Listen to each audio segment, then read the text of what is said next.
Winnie, Gary, honorable guests. We're welcome to this event. It's very excited for me to really deliver this speech. If you look at the title of this, environment, mobility, energy, all of these are interrelated. And actually, I represent one of the largest R&D organizations in institute in Hong Kong called ASTRI, Applied Science. And one of the things I'm very proud of is we both work on the environment side and also on the mobility side. So let me talk very briefly on these two ends. One is on the environment side. Actually, we have different initiatives on ESG. We also have battery savings, different projects to save the batteries. And I think as different industries are going to the next stage with the carbon neutrality, you will see more and more science and technology applying to that area. And for the mobility side, we are also very excited that we will be the first organization in Hong Kong that developed the smart mobility autonomous bus. And we have two projects that are rolling right now. One is in West Kowloon, basically a tourist area, Empress, and the whole palace, museums. We're working on a project that has the autonomous bus that will drive around the tourists. Of course, Hong Kong law requires somebody to sit there reading newspaper or looking at the mobile phones, so it's not totally no driver, but definitely I think the different laws are making it easier. The second project we're working on is actually Chinese University, MTR station and Science Park, very busy at the 6 p.m. to 7:30 p.m. time frame, and the shuttle buses are all blocked. So we will have an autonomous bus project that we'll be working on. So hopefully, with all these changes, we will see a big environment changes for Hong Kong. Thank you very much for coming and hope you enjoy the event. Thank you. Thank you, Dr. Yip. Please be seated. Now, we are very honored to have Dr. Winnie Tang, MH, JP, founder and honorary president of Smart City Consortium, to deliver her welcome remarks. Please join me to welcome Dr. Winnie Tang.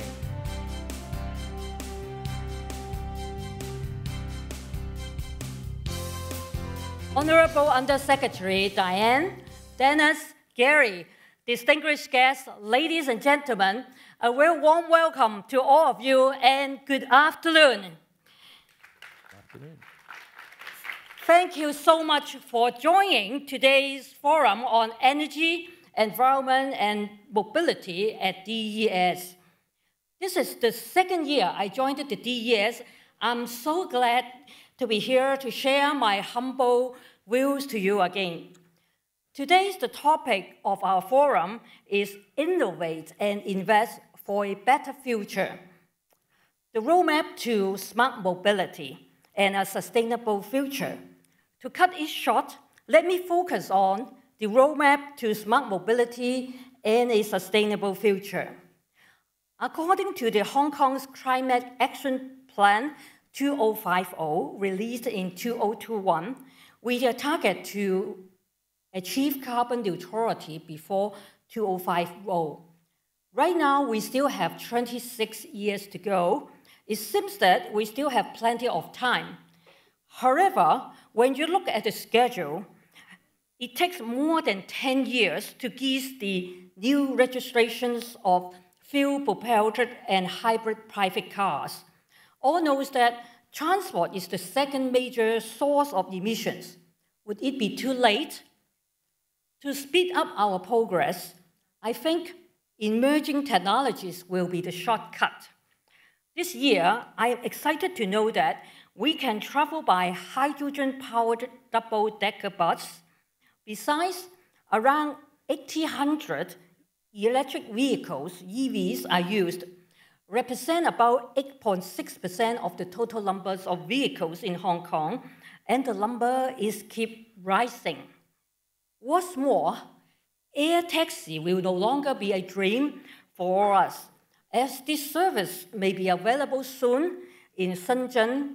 Currently, Guangzhou and Shenzhen have already released a set of measures and detailed policies to promote the development of the low-altitude economy, aims at using EV takeoff and landing aircraft, EVTOL, to serve various sectors, including the high-frequency cargo transport, tourism, emergency rescue, and urban air travel.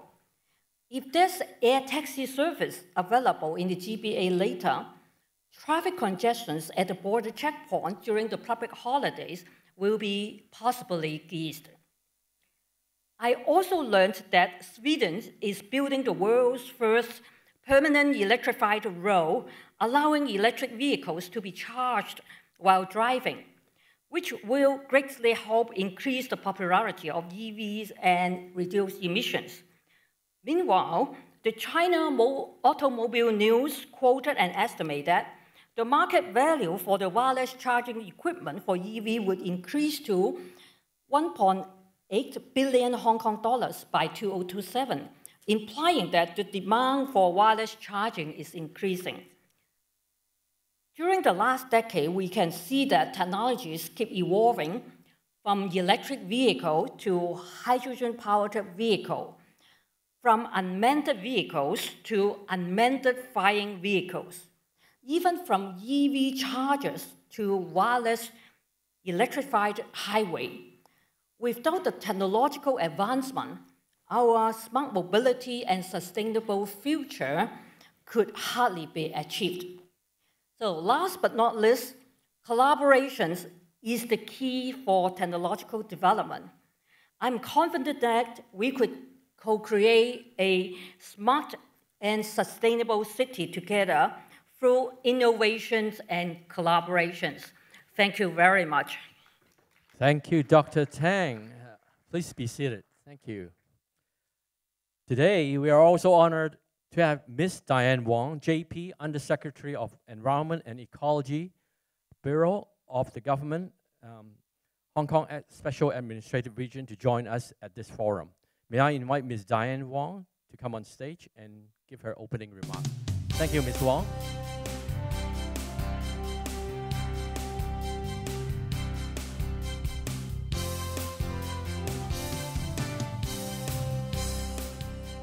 Dr. Denis Yip, Dr. Winnie Tang, distinguished guests, ladies and gentlemen, good afternoon. I'm delighted to join you all today for the Energy, Environment and Mobility Forum of the Digital Economy Summit 2024, with a theme on smarter technovation for all, forging a sustainable future. A warm welcome to all our visitors from around the world and to those of you who are joining this event online. I will share with you our efforts in promoting deep decarbonization and sustainable development in this city, focusing especially on the part on green buildings and green transport. As set out by the Financial Secretary in his budget, green development is a defining feature of high-quality development. As global economies pursue carbon neutrality, green transformation creates huge business opportunities and financing needs, leading to industry clusters of great diversity. Our country aims to have carbon dioxide emissions peak before 2030 and achieve carbon neutrality before 2060, what we call the dual carbon goals. To align with the country's dual carbon goals, Hong Kong will strive to achieve carbon neutrality before 2050 and reduce our carbon emissions by half before 2035 from the 2005 level. Decarbonization. We have set out our decarbonization strategies in the Hong Kong Climate Action Plan 2050, published in late 2021. I agree with Winnie that while achieving carbon neutrality in less than 30 years presents great challenges for all of us. The strategies in the Climate Action Plan 2050 include net zero electricity generation, energy savings and green buildings, green transport, and waste reduction. tackling the major sources of carbon emissions in Hong Kong. On net zero electricity generation, as all of you are aware, electricity generation accounts for over 60% of Hong Kong's carbon emissions. For achieving net zero electricity generation before 2050, we target to cease using coal for daily electricity generation by 2035. We will also strengthen collaboration with neighboring regions and strive to raise the share of zero-carbon energy in our fuel mix to about 60% to 70% before 2035. On energy savings and green buildings, buildings account for about 90% of Hong Kong's electricity consumption, and over 50% of our carbon emissions is attributable to generating electricity for our buildings. Our goal is to reduce electricity generation of commercial buildings by 30% to 40%, and that of residential buildings by 20% to 30% by 2050 from the 2015 level. And we seek to achieve half of these targets by 2035.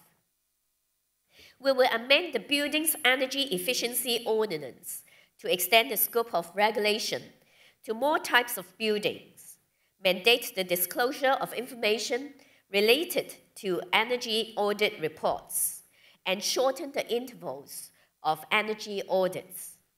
We have also expanded the scope of mandatory energy efficiency labeling scheme to include more household appliances to increase the total coverage of energy consumption in the residential sector by the scheme from about 50% to about 80%. EMSD has also been promoting retro-commissioning, a systematic and cost-effective process to periodically check the energy performance of an existing building, to identify energy savings opportunities for operational enhancement. On infrastructure, we will also accelerate the incorporation of district cooling systems in our new development areas in order to reduce energy consumption. On green transport, transport accounts for about 19% of Hong Kong's carbon emissions. We will cease the new registration of fuel-propelled and hybrid private cars in 2035 or earlier. The development of new energy transport will enable us to achieve the long-term target of attaining zero vehicular emissions before 2050. We will formulate a green transformation roadmap and timetable for our public buses and taxis in 2024.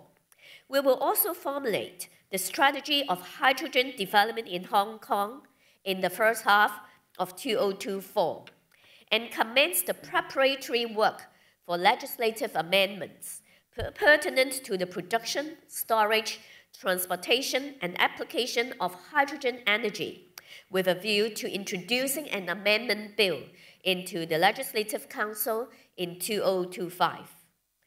On waste reduction, waste contributes to about 8% of carbon emissions in Hong Kong, with the bulk of them being greenhouse gas generated from decomposition of waste in landfills. To move away from our reliance on landfills for disposing of municipal solid waste in the long term, we are developing more state-of-the-art waste-to-energy facilities, such as iPark 1 for handling municipal solid waste and OPark 2 for handling organic waste. Financial support for various initiatives. We have set up a 1.1 billion Hong Kong dollars new energy transport fund to encourage the transport trade to try out green vehicles or vessels in their fleet. Up to end February 2024, about 320 trials involving different types of commercial vehicles and vessels have been approved, involving a total subsidy of about 274 million Hong Kong dollars. In addition, we have earmarked another 350 million Hong Kong dollars to provide subsidies to 4 in-harbour ferry operators for trials of their electric ferries. In addition, a dedicated 100% loan guarantee scheme for battery electric taxis is in place to support taxi owners to purchase electric taxis. Innovative technology plays a pivotal role in achieving carbon neutrality. We have established a Green Tech Fund and allocated a total of 400 million Hong Kong dollars to the fund to provide better and more focused funding support to R&D projects which can promote decarbonization and enhance environmental protection in Hong Kong. 30 projects from local universities, designated public research institutes, and private enterprises have been approved, involving a total grant of about 130 million Hong Kong dollars. These R&D projects cut across a wide array of subjects, including technologies for production and storage of hydrogen fuel, biochar-enhanced construction materials, aqueous rechargeable batteries for electric vehicles, and noise-absorbing materials for recycled plastics, etc. We expect that these R&D projects will help the industry develop decarbonization strategies and technologies with commercialization and application values, expediting the low-carbon transformation in Hong Kong. Looking ahead, Hong Kong will be doing more. In a period lasting for 15 to 20 years, our government will devote about 240 billion Hong Kong dollars to take forward various measures on climate change mitigation and adaptation. Various sectors of society, including private enterprises, are also expected to invest heavily in decarbonization. The enormous demand for financing all these projects will accelerate the development of green bonds and other green and sustainable financial products. Ladies and gentlemen, Hong Kong is committed to promoting sustainable development. We are keen to exchange insights from renowned experts and global leaders and work with businesses to build a greener future for the generations to come. Together, we can make a significant difference in safeguarding our planet and securing a sustainable future for all. Last but not least, I would like to thank the organization for jointly organizing the DES and all other co-organizers and supporting organizations for their continuous support to this summit over the years. I'm sure that all of you will have a most rewarding summit. I wish this summit every success and wish you all good health and businesses in the years ahead. Thank you. Thank you, Ms. Wong. Would Ms. Wong please remain on stage for a group photo? And at this remarkable event, group photos cannot be missed. May we invite Ms. Wong to have a group photo with Dr. Denis Yip and Dr. Winnie Tang, please. Thank you.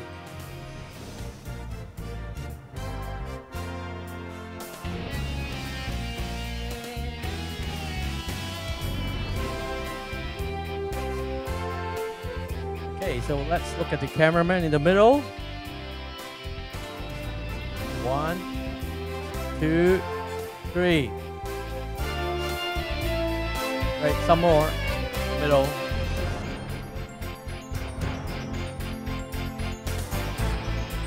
Okay, one more. Thumbs up.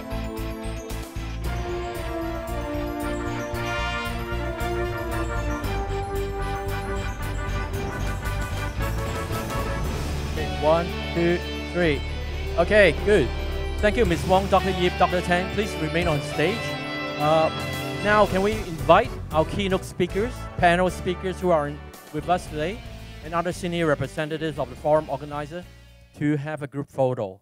Mr. Gary Yeung, President of Smart City Consortium, keynote speakers and panel speakers, please. Ms. Phoebe Leung, Executive Director of SCC, and myself. And now let's look at the camera in the middle.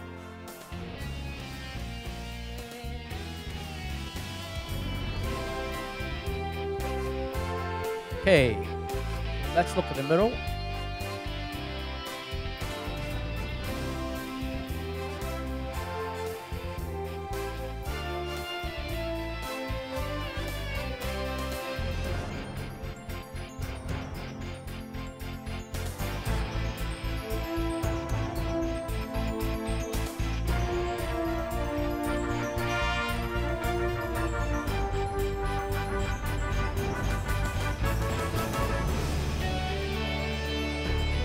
One more.